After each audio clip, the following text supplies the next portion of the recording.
quick introduction. Sure. Who is Leo Silva? Who's Leo Silva? Well, I'm a Valley boy. I was born and raised in Brownsville, Texas. I went to school there. I graduated from Hannah High School. Go Eagles. Yeah. And I went to school in Texas Southmost College and eventually Pan American University. And I eventually joined the DEA, and I made a career out of it. I was there for 28 years. 10 of those were spent in Mexico, 3 in Guadalajara, and 7 in Monterrey. And the rest was spent here in McAllen as either an agent or a supervisor. So a total of 28 years. 28 years in DEA. In DEA. So what made you go to DEA? You know what? It wasn't my intention when I first went to college to be a law enforcement officer. When I went to college, I went to study to become an English teacher. Okay. I studied literature. I really loved literature and writing and those things. And at the time in Brownsville, Texas, in the late 70s and early 80s, I came from a neighborhood that was, you could describe it as maybe underprivileged. Okay. And a lot of us that lived in there did not have a mastery of the English language. Yeah. And I was fortunate enough that I was brought up with my aunt who was she was an English teacher, and I was able to learn both languages fluently. But a lot of my friends didn't. A lot of my friends couldn't transition from Spanish to English, especially going to school, and many of them came from Mexico and started living. And that was a barrier for them, that they were coming from Mexico into the United States, and there were not enough opportunities there. Right. The language barrier was huge, and as I went to college, I wanted to help people that were in the same position to help them learn English and to assimilate into society and be productive. So that was my goal when I went into college. Had no clue what awaited me. What happened is my mother was working at a law office in Brownsville, Texas, and one of her coworkers was married to a DEA agent. A guy by the name of Tony Tamayo. And as mothers are, they always brag about their kids, and she would tell her coworker about me, and her coworker told Mr. Tamayo about me, and at the time, DEA was looking to recruit a lot of agents, especially Hispanic agents. So if you were bilingual, they were looking for agents, and he looked at me and saw something, I guess, and he started talking to me about what DEA was.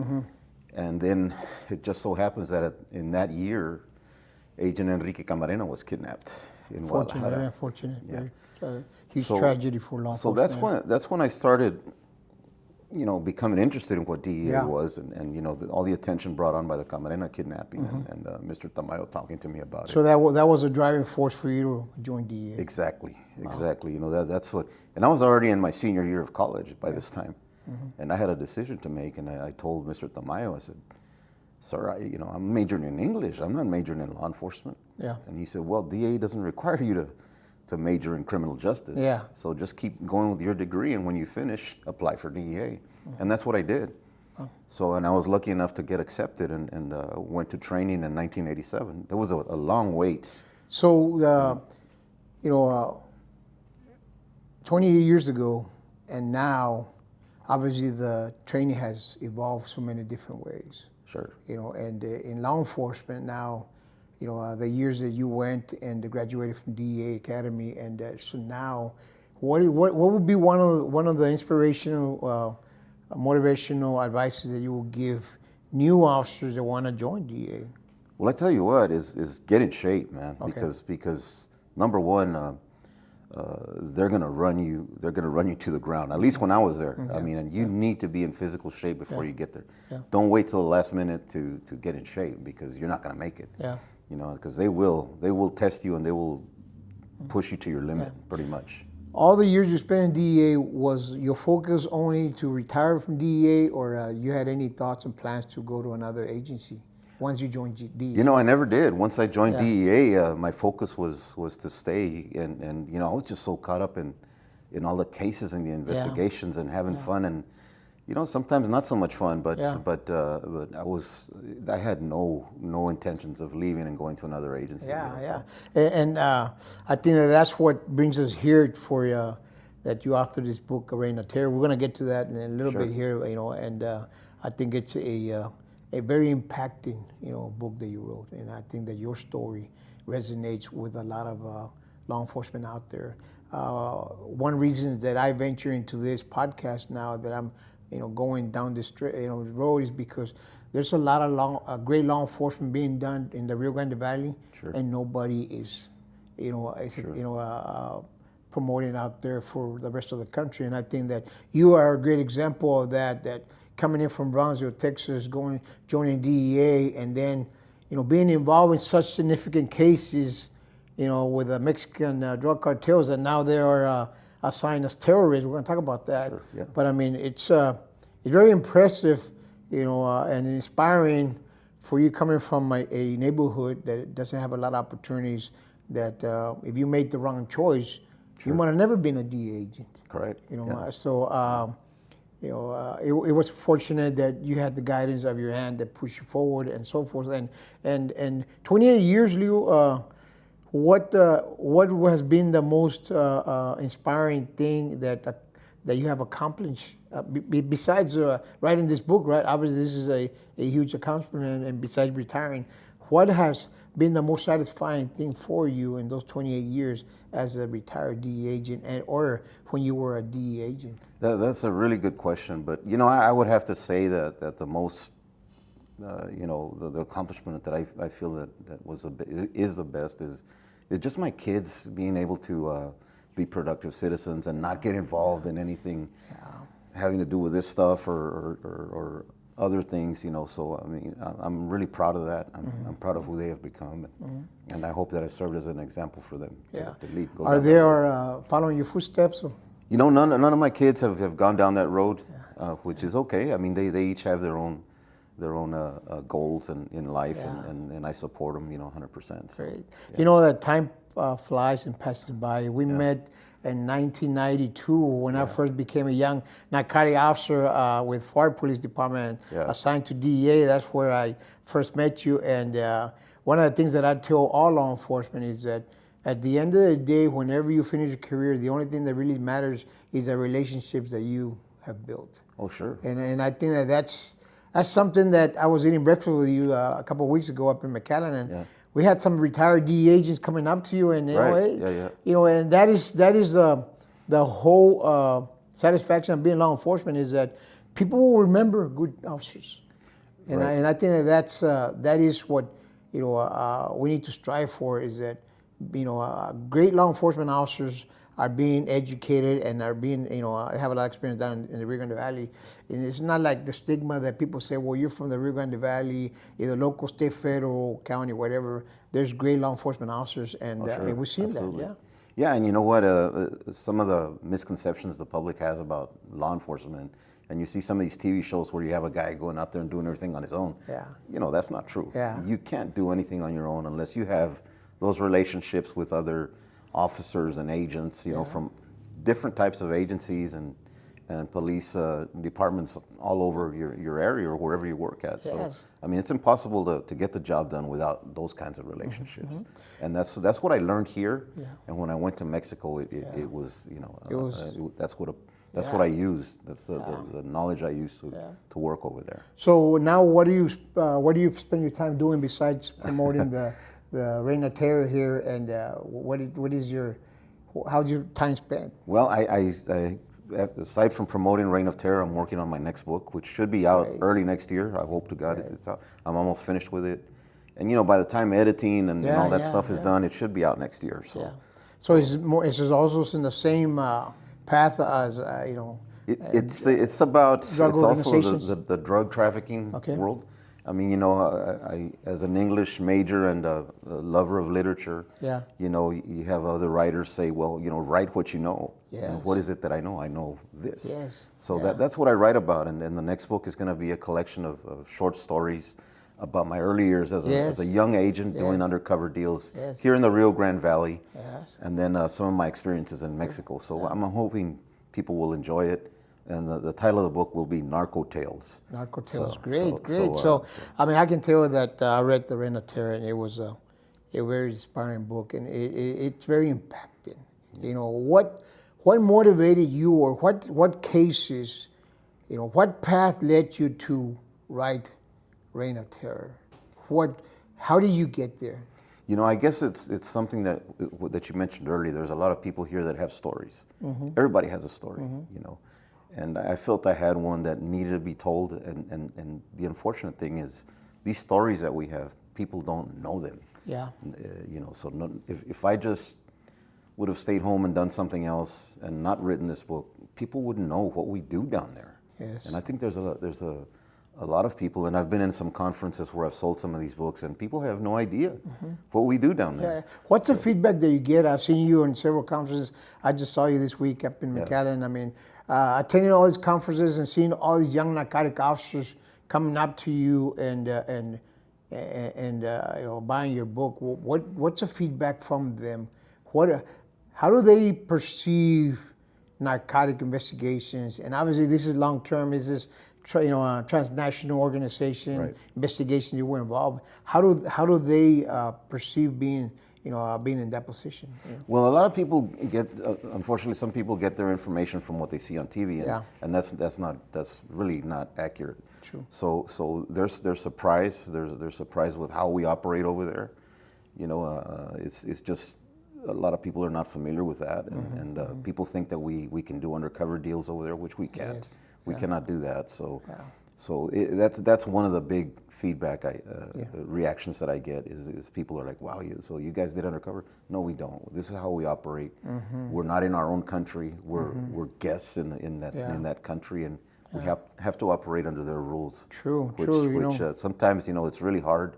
Yeah. But we have to get it done somehow. Yes, a lot of people from United States believe that the federal government can go to any country and investigate any type of investigations, specifically narcotic cases, but they can't. Obviously, you got to abide by law, state law, federal law, and obviously also agreements and so forth. So I mean, I think that's what people like to see. What's happening in Mexico is not a really good thing at all. Yeah. So they want to see a change in Mexico. Even people that live in Mexico that I've spoken to, people that, of course, we all have connections to people in Mexico, living in Mexico, and they always want to see, Mexico get better. Sure. But as it is, it's getting worse and worse and worse. I mean, you worked there for so many years. I mean, I know that you and me talked about, your book here, but talked about also operational stuff, how Mexico works. I mean, how do what would be a good explanation to the public to understand it, so they can understand that? Yeah. So one of the things that one of the reasons I wrote Reign of Terror also, and the reason I titled it Reign of Terror, is because these guys actually came in and terrorized not only Monterrey but the entire nation. Yes. So when you talk about people wanting things in Mexico to get better, absolutely, man. I mean, I have a lot of friends there that even when I was working there, were telling me, Leo, when is this going to stop? Unfortunately, my answer was, well, it's never going to stop, until the government in Mexico does something about it. Yes. And when I was there, I was fortunate enough to work under the Calderon administration, where he did take a very proactive role against some of the narcotics trafficking organizations. But when he left office, that started diminishing, and then it came Enrique Peña Nieto, and we were kind of limited a little bit more. And then López Obrador came in, and forget it, he didn't even want us there. So it's been diminishing from the Calderon administration to now. Okay. So yeah, our hands are tied, and Mexico has gotten worse, progressively. Yes. So there's a lot of people that still call me and say, man, Leo, it's just getting worse, man. So yeah, people want that. Yeah. How did you wind up in Mexico doing investigations in Mexico? Tell us about your path from being a local DEA agent down here in the Rio Grande Valley, and how did you wind up? Did you expect it to wind up doing this type of investigation? I'll tell you how. Okay. Because if you remember from back in those days, my partner was a guy named Mario Alvarez. Yeah. He was my partner, and he was like my mentor. Yeah. He was my mentor, and we spent a lot of time together. And many times after doing search warrants all day in Stark County, in the hot sun, and then coming back, we'd sit and have some beers, at a bar. And Mario was a guy who started DEA way back in the early 70s. Okay. And before DEA, the agency was called the Bureau of Narcotics and Dangerous Drugs. And then it evolved to DEA. Okay. Well, Mario was a BNDD guy. And when he was, in the early 70s, he was in Guadalajara. Oh. So we would sit at the bar after an operation or so, and he would talk about those days and how he enjoyed it so much, and the cases that he worked, and the environment and the atmosphere and the people and the culture. And I became fascinated, man. And I love to hear those stories. I love to hear him talk about it. Yeah. So I said, one day I want to go. And he says, well, you should strive for that, and it was those talks that led me down that road to want to go to Mexico, So in 2001, I went to Guadalajara. I was assigned to Guadalajara, and I stayed there 3 years. So that was what kind of triggered my interest into going down there. Yeah. So. Well, was it a culture shock to you? What, going from here to there? Or was it something that you gradually was, obviously you've been, you know people that work there. I mean, was it, everybody talks always about the safety of law enforcement officers in Mexico, especially other countries. I was in Honduras doing some training, back last year in March, and the same question came about it. How was your safety guaranteed in a different country? So, I mean, in this case, working for DEA, I mean, obviously what happened to Kiki Camarena, right? Obviously, the tragedy that changed everything for law enforcement. But, you going into Mexico, I mean, how was the safety aspect of it, in your case? Well, we didn't have, as far as protection, we didn't have any. I mean, we didn't have any diplomatic immunity. We weren't allowed to carry firearms.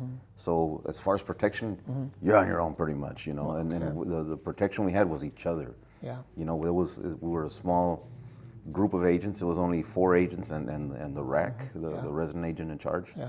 So we looked out for each other, man. That's the only protection we had, man. Do you believe that what happened to Kiki Camarena changed the landscape as to that?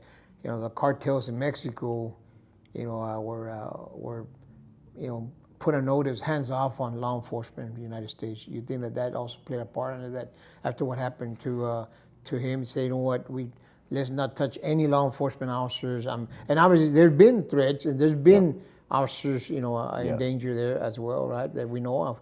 I mean, do you believe, what do you think, was there a contributing factor in which you were able to infiltrate, this Mexican Cartel organization, specifically the Zetas there? We're going to talk about that in a little bit. I mean, do you think that played a role in it? Sure, absolutely. When Enrique Camarena was kidnapped and eventually found murdered, what happened is the traffickers at the time, they had no clue, what a DEA agent was really.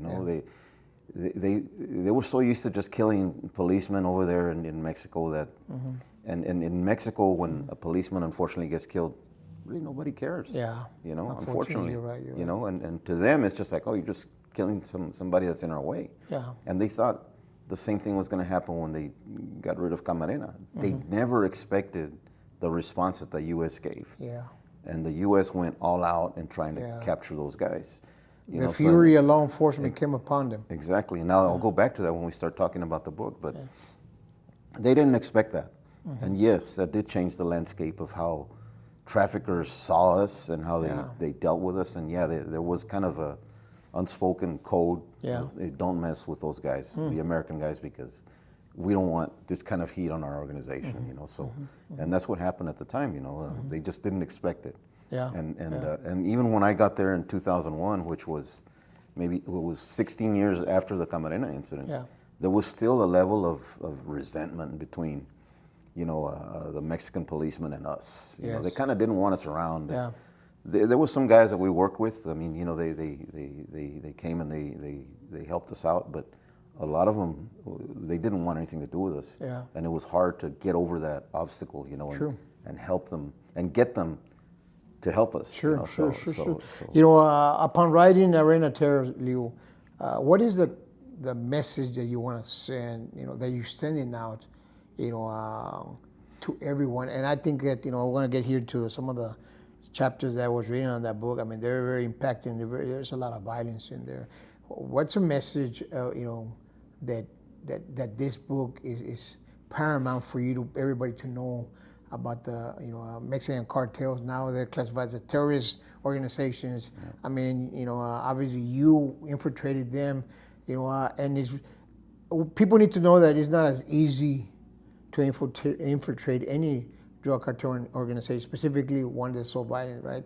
So what's a clear message that you're sending out by writing this book and sharing it with the whole world? I mean, I've seen you all over the place, so I mean, yeah.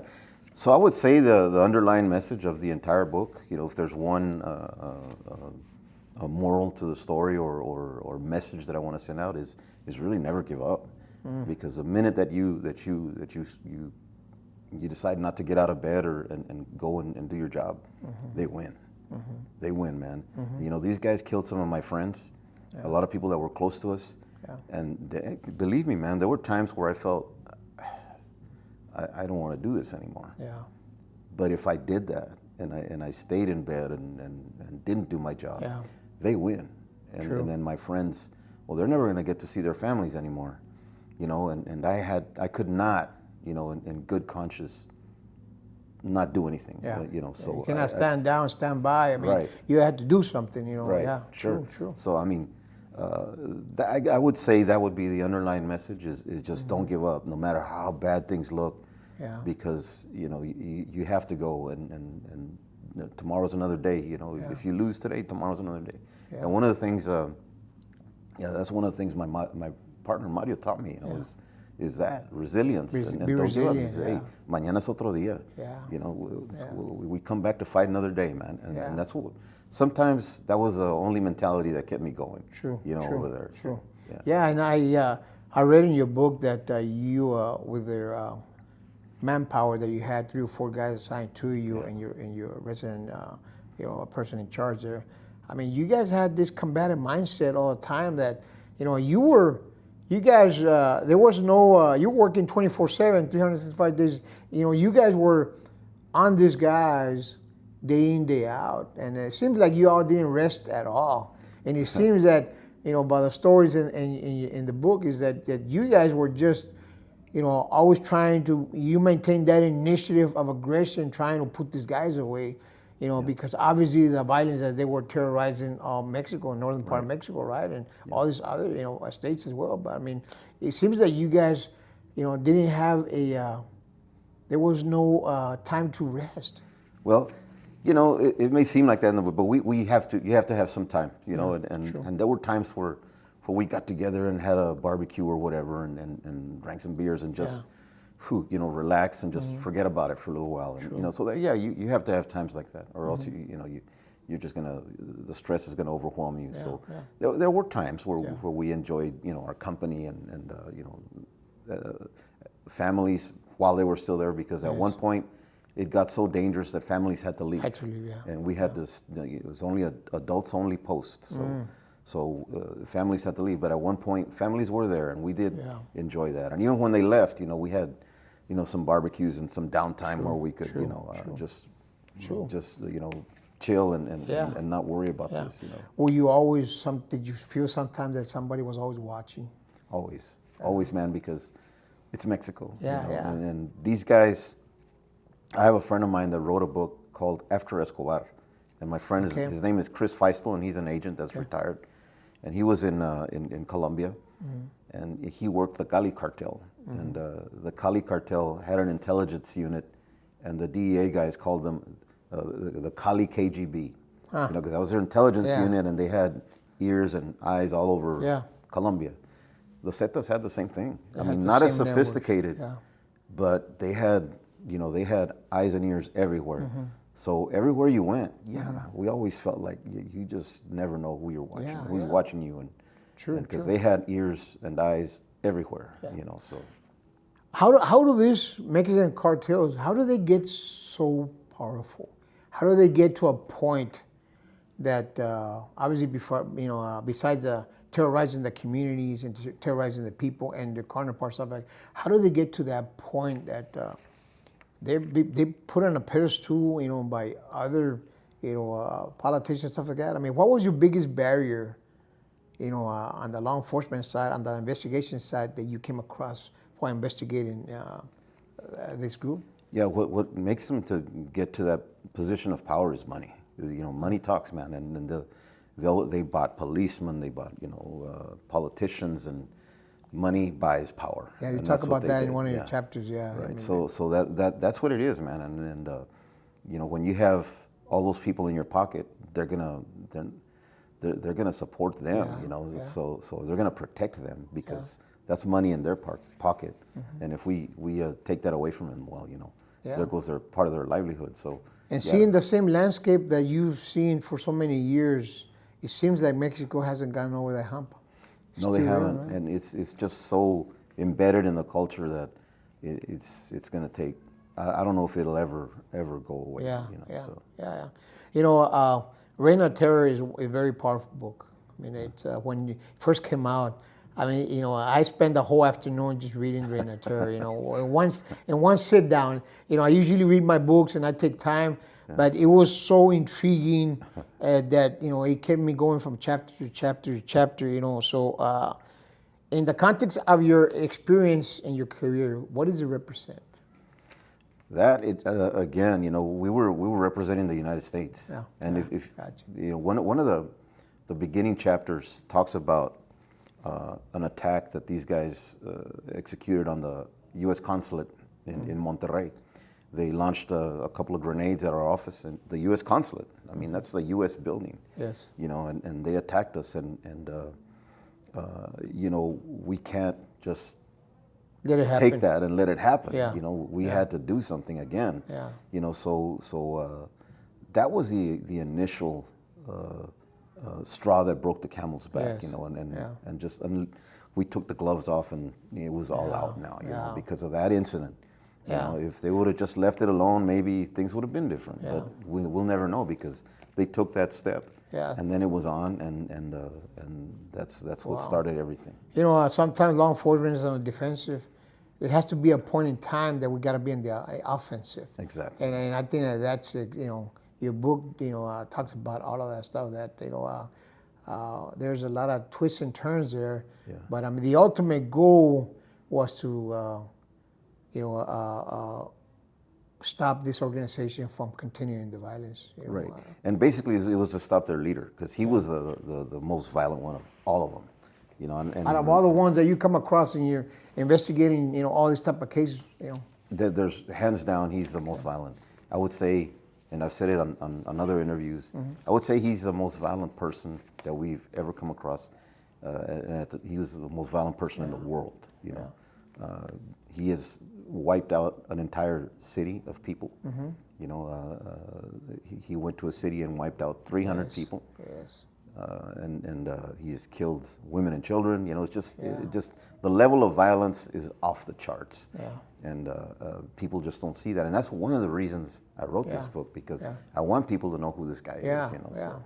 And the violence that they inflicted on the community was to terrorize the community, put law enforcement on notice, and let everybody know that they were capable of doing that. And obviously, I know that other terrorists out there, other people that involving transnational crime, have seen how they operated, and they also mimic what they did to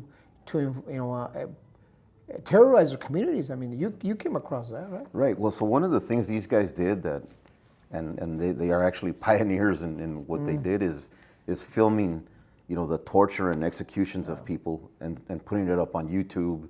And other social media outlets. So these guys were the first ones to start doing that.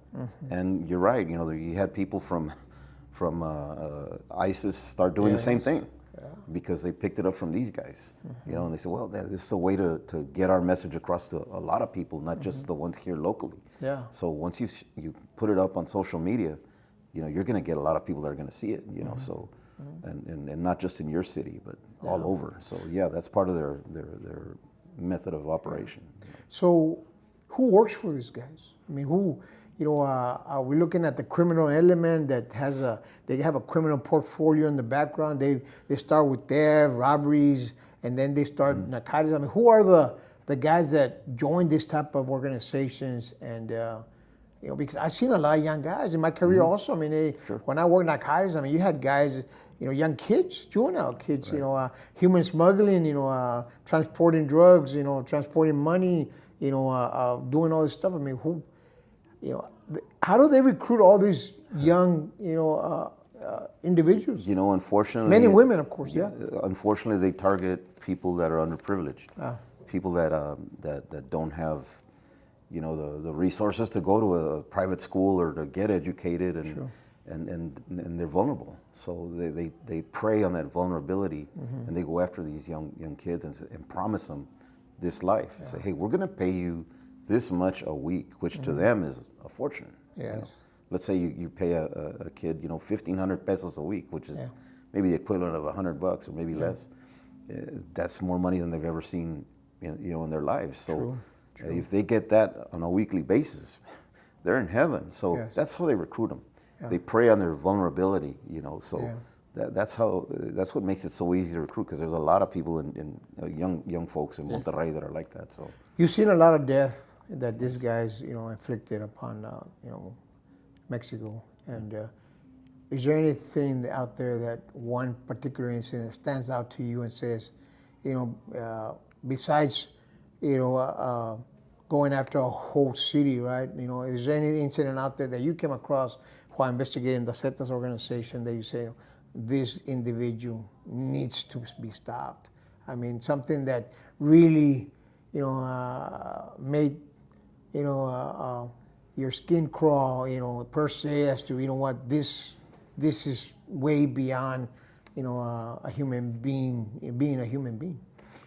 What really affected me, and it's in one of the chapters of the book, is when they killed two of our bodyguards at the U.S. consulate. Yes. That was for me, that was a deal breaker, man. They had no regard for law enforcement. No, not at all. And those guys, those guys were friends of mine, so it was personal, and it hit me really close, and that's got to be number one at the list. There's others, but that's number one. There was another case where I got a call where a young man had been kidnapped, and of course, DEA doesn't deal in kidnappings. Yes. But I was called because the guy knew I was in law enforcement, and he asked for my help, and I went out there to listen to what they had to say. When, unfortunately, they had already paid a certain amount of ransom to the kidnappers, but they didn't let the young man go. So 2 days later, they found the young man dead, and what they had done is they tied his legs to a truck and dragged him all over the city. So when they were done, and his face was entirely gone, and he was just all scraped off. And this was a young man that was going to get married in about a month, a month prior to his death. And they did it in broad daylight? Sure. They just left him in the street, so people can see. Like a dog, So, and that was also very impactful, because here's this man crying for his son, and that was pretty impactful. In the book, you talk about how he ordered his girlfriend killed. I mean, tell us a little bit about that. I mean, and then it turned out to be was a wrong person or something, or the girlfriend's friend. Right. So this guy doesn't take rejection well, man. I mean, well, the thing is that going to the point of how violent he was. I mean, he even targeted his own, people that he loved, supposedly loved. Yeah. I mean, he targeted them and inflicted severe harm on them. So that just goes to show the mindset. Yeah. That this, it seems like what you write in your book, that this guy was a psychopath. He is a psychopath. Yeah. So the girlfriend story, she broke up with him, and as time went on, she found another boyfriend who happened to be from Monterrey. So the boyfriend and his brother invite the girl and her friend to Monterrey for a weekend or whatever. Yeah. And they come down to visit. Well, like I said earlier, the Zetas have ears and eyes everywhere. Everywhere, yeah. So they knew, they found out that they were in town. So they kidnapped them, the two girls, and the new boyfriend and his brother. And he wanted to kill the girlfriend, and they took him to a house, a room. There was some confusion there. They took both girls. Yeah. And the guy that was taking care of the girls was instructed to let the friend go and keep the ex-girlfriend there. Yeah, the ex-girlfriend. Yeah. Well, he got confused and let the ex-girlfriend go, and she took off. She didn't wait around to see what's going to happen. Yeah. She wasn't going to wait for. Yeah. And the friend stayed. Yeah. So when Miguel Trevino comes in and he takes the bandages off and sees that it's the wrong girl, well, he went crazy. Wow. And he kills the caretaker. Right there in front of her. In front of her, yeah. She told us this story, and she's talking about how the bloods and pieces of brain splattered all over her face, and then he takes her to a ranch. He's so mad. He says, "I'm going to show you something. I want you to send a message to your friend." He says, "I'm going to find her eventually." Takes her to this ranch out in the middle of nowhere, and the boyfriend and the brother had been taken to this ranch, and there was this large cage. Yeah.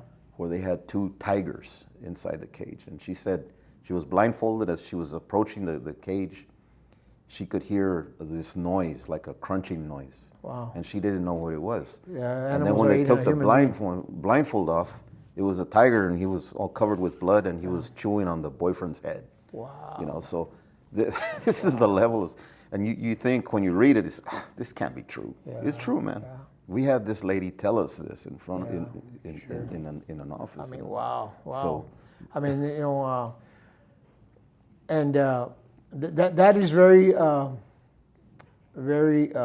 poignant, because I mean, he didn't care. He didn't care. You know, and not only that, I mean, who, you know, gives human beings to animals to eat? You know, only people that are psychopaths, people that are violent. You know, not that they're sick individuals per se, you know, but they're individuals that have no regard to human life. No feeling at all. Yeah. No remorse. Nothing to them. He thought it was funny. He thought it was funny to see that. You know, so. Yeah. So as far as that, you know, and talking about a little bit more about him, there's something that's not in the book, but he liked horse racing, and he didn't like his horses to lose. So when his horse lost, he'd go to the owner of the horse that beat him, and he'd say, "I like your horse, you know, and I'm going to take your horse. Are you selling him?" And you can't say no. Yeah. You can't say no, and if you said, he would just, the guy that owned that horse would say, "You know what, just have him. You can take him. Take the horse," because they don't want any problems. They knew about him. Wow. Yeah, so, I mean, that is inflicting terror, you know. Yeah. And the other, you know, incident that you talk about there also is at the casino in Monterrey. I mean, you know, that's terrible. I mean, it's like people died, you know, in that casino. Innocent people. You know, can you tell us a little bit about that? I mean, what happened in that incident there? Sure. So they were, the Zetas were instructed by one of the lieutenants of Miguel Trevino to go burn the casino, because the casino owners had not paid their fee, you know, the protection fee or whatever you call it. Which is the plaza fee what that they call piso. They call piso in Mexico. Yes. And those guys didn't want to pay it. Yeah. So they wanted to kind of teach them a lesson. So they went and they got these big, you know, barrels of gasoline, filled it up, went to the casino, and there's a video actually somewhere on the internet where they arrive at the entrance of the casino and they douse the front with gasoline and light it up. And they knew people were inside. They knew it. It was they knew it. Open. Yeah. Yeah, they didn't care. Well, the flames caught onto the curtains and the whole thing blew up. And during that time I was going home, and I saw this huge cloud of smoke, this black, you know, ominous, and I said, "What the heck is that? You know, that can't be good, man."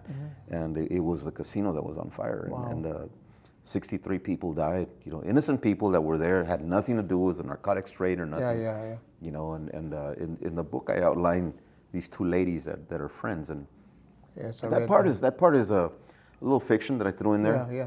But it's based on a true story, because one of my friends had an aunt that passed away in that fire, and when they found her, she was holding hands with one of her friends. Yeah. So that's how I came up with the idea to write that story. You know, so. You know, and also clearly sending a message to everybody that they can get to anybody. Right. And I think even when they kill your 2 friends at the consulate, you know, they're also sending a message to y'all that we can get to y'all. Absolutely, and you know, again, we were not going to sit by and just let it happen, you know. So we mourned our friends when they got killed, but once it was over, you know, the gloves were off again, and then it's time to it's on, you know. Yeah. And and we didn't rest, man. We didn't rest. So, And yeah, so, I read in your book that you guys were persistent. Let's talk about that real quick. I mean, what was your collaboration with law enforcement in Mexico at all levels? I know you talk about that one point that you hit barrier after barrier after barrier, but then there was also some positive law enforcement that assisted you guys. I mean, let's talk about that real quick. I mean, so we'll talk about our special investigative unit. Okay. And these are guys that were trained by DEA. Yeah. They select certain candidates. They handpick them, and we vet them. And the ones that pass our vetting process get selected to go to Quantico, Virginia for an extensive training conducted by DEA and our instructors. And they go through that training, and they come back, and they're ready to conduct investigations with us. You know? So we had that project there in our team, and we worked very closely with them. And those guys were good workers, man. Those guys, But again, we had a small team assigned to us, and pretty much every office in Mexico had a little team. And when I first got there, we have an office in Nuevo Laredo, and they had their own team down there. And when a team gets assigned to your area, well, we put them up at a house. We can't pay a hotel for a long time because it's expensive, so we rent a house. Yeah, like a safe house. Sure, and then they stay there and do whatever they have to do. So they had a safe house in Nuevo Laredo. Well, the Zetas found out where that safe house was. And when they always leave one team member at the house. When the team left and the one guy that was left inside the house, the Zetas came in and broke the door down and kidnapped him and tortured him and killed him. So that's when the vetted units started all going back to Mexico City. And they left us with only 2 guys. You can't do much with 2 guys, man. So we had our guys, and we had to find ways. Well, how are we going to do this operation with only 2 guys, And these are guys that we could trust because they work with us daily. They were with us. They came to our office on a daily basis, and we made friends with them.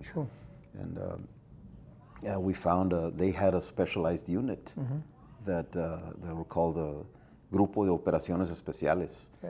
And we started using them on some operations, and they like the SWAT teams here. Pretty much. Yeah. So, but it's a guy. There's like 40 guys into this unit. So they came and they helped us on a couple of operations. But after, and it's typical of Mexico. Once you start getting successful, they're like, well, let's send this guy over here or over there. And I think it's on purpose, to just break the team up. Because you're just messing up our. I've seen a lot of that. I mean, even in my own trainings that I do, I had some Mexican law enforcement attend some of my training on the tactical side. Very sharp guys, very, very, vetted individuals. But like anything else, they themselves say this, that it's very short term on their special assignment because once you start getting too good at what you do, they say, what, they need to shift them out somewhere else. And I think that's terrible, on that. So, what was the hardest chapter that you wrote on the Reign of Terror? It has to be the one where Abrego and Zavala were killed, our bodyguards. I wrote that chapter, and it just opened up a lot of old feelings that I had, old wounds, and it's like peeling off a scar, man. So a scab. And that one was very impactful, and I had to stop for a little while, for a couple of weeks, before I went back into it. So that has to be hands down the hardest one I had to write. Wow. I think anytime that you lose friends, it's always impacting there. Out of all the operations that you were involved in, I know that you talk about going after the plaza bosses in every city or in every part of the state.